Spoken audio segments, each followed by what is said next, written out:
It was only 2 days ago that the Senate endorsed a bill prohibiting same-sex marriages or union or any kind of amorous relationship, and the debate is still on, knowing full well that it still has to go through the House of Representatives and possibly get the nod of the President.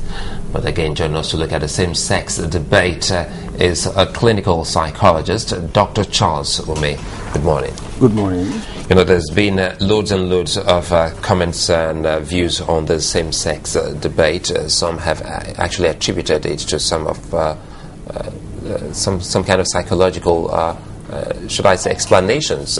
So how would you relate to all of this if you've truly seen any kind of case with regards to same-sex issues? From our local parlance, I don't think it's a big problem because I've never seen any same-sex marriage in Nigeria, though I have encountered a lot of homosexuals who actually needed help. Okay, and going by our definition of abnormality, we consider homosexuality as not abnormal anymore. If you consider our diagnostic criteria using the DSM, we removed homosexuality as a disorder in 1974. Sorry, maybe you break some terminologies down when you talked about DSM. DSM is Diagnostic and Statistical Manual of Mental and Behavioral Disorders. It is a kind of a Bible of known mental and behavioral disorders documented by American Psychological Association, and it has been guiding the practice of clinical psychology and psychiatry for a very long time now. And the issue of homosexuality has been a big problem, and it has been causing a lot of debate right from origin of man. And in You mean right from the origin of man? Yes. So if you go to the biblical injunction, you hear the story of sodomy and how Sodom and Gomorrah was destroyed. One of the crimes then was homosexuality.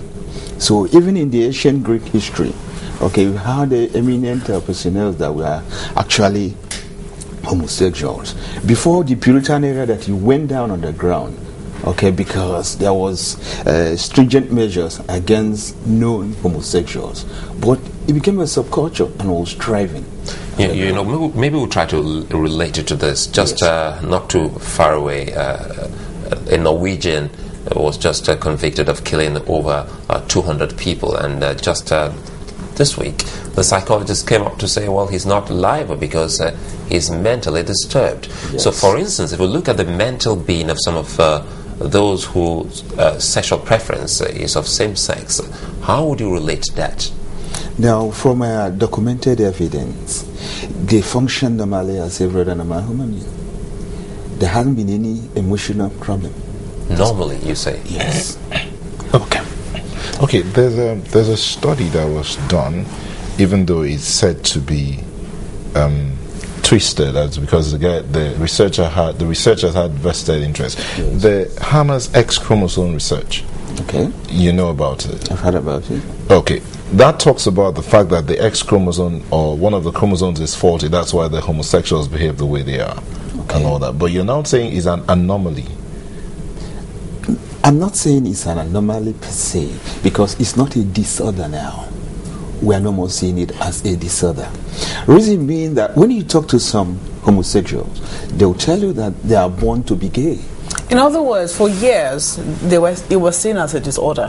For some time, yes. Why was it viewed as a disorder? Because there were so many myths around it, and there are religious beliefs around it, okay? And like most Christians will tell you, the Bible frowns against it.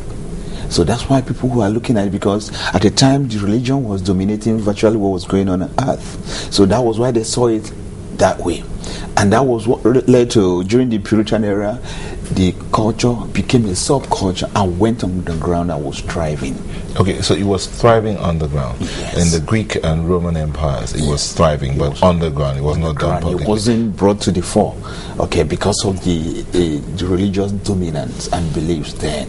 Okay, so if you bring it down to our terrain, the African culture, did we have this?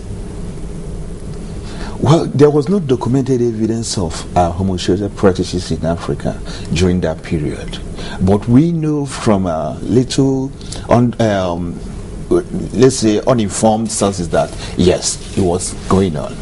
But because in our culture, we've not had the privilege of actually coming out to express our feelings the way we want it. Okay, unlike the Western cultures where people can express themselves, so that's why it wasn't documented per se. But if you, from what is going on now, and I've had cause to manage a lot of homosexuals, even when I presented internationally, and they attacked me on it because it is no more a disorder. Why manage something that is not a disorder anymore? Tell us about some you have met. What's their thinking? What's their view? Okay, like one of them said he was born to be gay. And there's anything anybody could do about it. Now, I have to manage him because he felt another person took his boyfriend or his spouse away from him. So he was having psychological problems, which every other normal person could have. For example, if somebody takes away your girlfriend in a heterosexual relationship, you become depressed about it. And that was the same thing the guy was going through. He was depressed and he was in psychological distress. So when he came to me, not to be accused of homophobic, I have to ask him what he wants. Okay, he said, okay, he has this emotional problem associated with this. Now, and I asked him, what about your sexual orientation? Do you think it's okay with you? He felt yes. He said he's born to be gay and there's nothing anybody could do about it. So I have to manage him for the distress associated with the loss of his boyfriend. That is one aspect. Now there's another category of people that will come to you for help.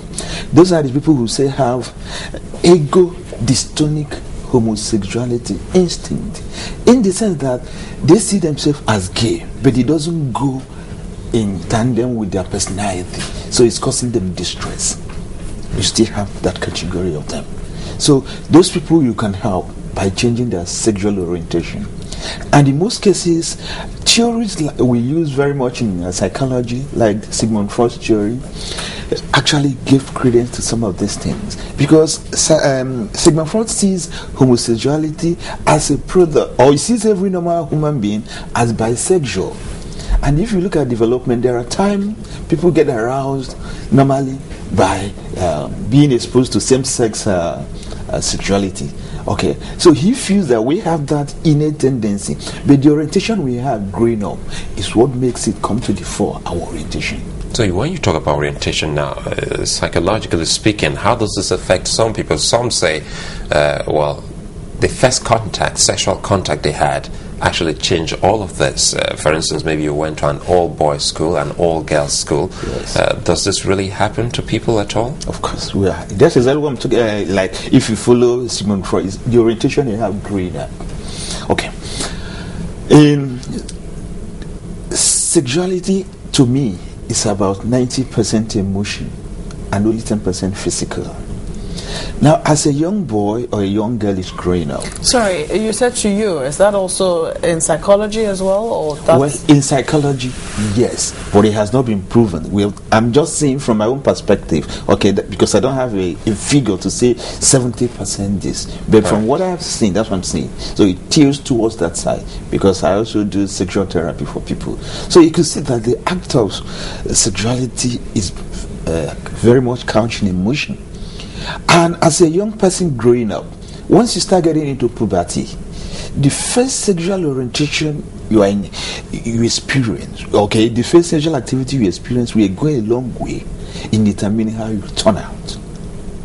And for people going to boys' school, at that onset of puberty, now there are a lot of restrictions, because if, like a boy, your parents see you talking to a girl, okay, they raise the dust. And then the hormones are pushing you, okay, to explore. And interacting with boys, okay, nobody will raise an eyebrow. And before you know it, they start what? Exploring themselves. And they will find pleasure that they cannot what? Cope with. And if they continue that way, the tendency is that they might tilt towards enjoying homosexual activities. So that by the time they get to a late adolescence or young adulthood, that people will say, okay, you are old enough to start chasing girls, okay, they wouldn't see the need anymore because they are getting the same excitement from this time used to. And what does that lead to?